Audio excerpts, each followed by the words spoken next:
So mindfulness of the body as a foundation from which to understand the mind, to relax the mind, and to free the mind.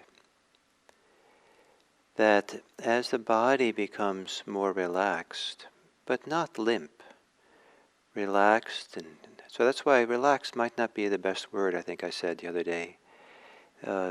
The more the Buddhist words are calm or tranquil. And that there can be a clarity in tranquility, a crispness even, and to have the body have a sense of crisp, clear tranquility gives us, the more the body's relaxed and is tranquil, the more we notice when the body gets tense, when we tighten up. And certainly it can be big movements, suddenly, some car comes barreling down the road in a way that's a little bit frightening and we tense up. And that's reasonable because we're getting ready to jump out of the way. But there's all kinds of ways in which we tense up the body, and we have, hundreds of little muscles in the body, and they're all somehow connected to our feelings, our emotions, our thoughts, our reactions, and they're all part of the whole working. And as we get more and more settled, and the more muscles are relaxed, those muscles can tighten up. If they're already tight, then it becomes the status quo, and we don't really see the changing, shifting nature of what's happening inside. If we're completely tense all the time, we don't notice really that maybe even notice we're tense sometimes. We don't even know sometimes that we're tight. I know for me, still to this day, sometimes when I sit down to meditate, only then do I notice that my shoulders are tight. Or some part of my body, there's a little bit of holding in the breathing. I can feel as I inhale, the top of the inhale, it's a little bit held back. There's a resistance there. And it's kind of the way I've been living my life, being busy, doing things, and then meditation, I feel that, and then I can relax. And I have that because I have a contrast. I know what it's like to have an easeful, relaxed breath or relaxed shoulders. So the more relaxed the body gets, the more sensitive we become to movements in the mind of clinging, of tightening, of resisting. The more sensitive we get to how we pick up our thoughts and be involved in thoughts. And that is really the name of the game, or something, the heart of it. It's not really the what we're thinking about so much, but how we think, how much we're invested in our thoughts, or reacting to thoughts, resisting them, or grabbing hold of them, or pushing them. And that how we are in relationship to thoughts, you can feel in the body. If the body has become really relaxed and soft. And so, because then you can see the difference. If the body's tense, you might not see the difference because it's just, it's just all part of the same thing. So part of the benefit of really getting calm and concentrated and still and quiet is a whole different relationship to the mind, where we see a little bit we have access, we have a toehold into how to work with the mind, not by necessarily shifting what we're thinking about or changing how we're feeling, but by noticing the tensions associated with the mind, the tensions of the mind, and then relaxing. And even if we can't relax it, there's something about, in a relaxed way, holding the tensions of the mind in awareness, in mindfulness.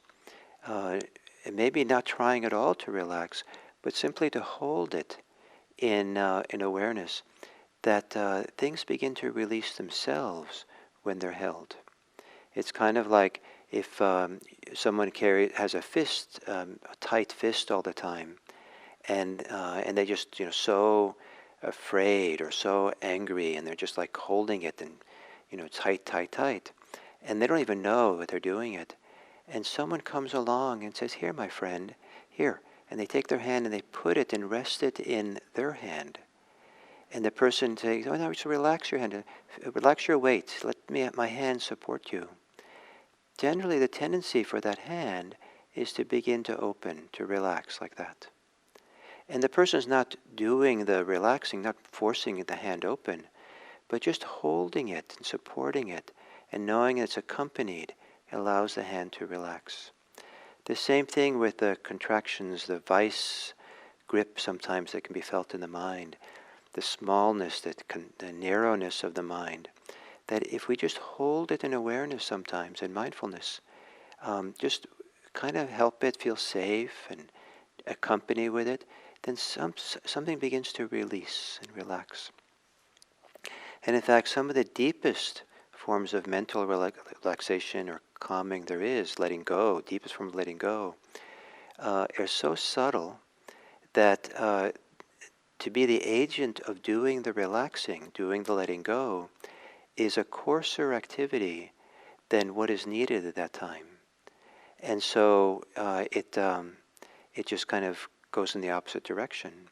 And that what's really needed is not any doing on our part, but just that holding and just being and feeling. And then at some point, something begins to release itself.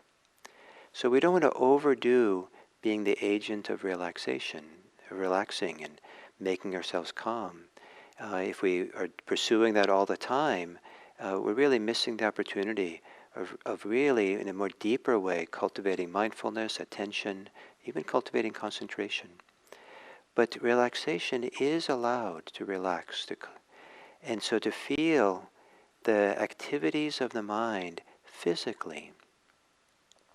Not easy, and some of people I think it's a very foreign idea, but it starts becoming available when the whole system is more relaxed, and mindfulness has become stronger, and it's a heightened sensitivity to feel and sense what's going on. And there can be a slightest little movement in the mind to even begin thinking, and it can be felt as just an ever so slight beginning of pressure somewhere in the mind, very soft, very relaxed. It would not necessarily uncomfortable, but you can feel the beginning of pressure. And then if you are there and relax that pressure, or just there and notice it carefully in mindfulness, that pressure can release. And the fun thing about this is that you'll never know what that thought was going to be.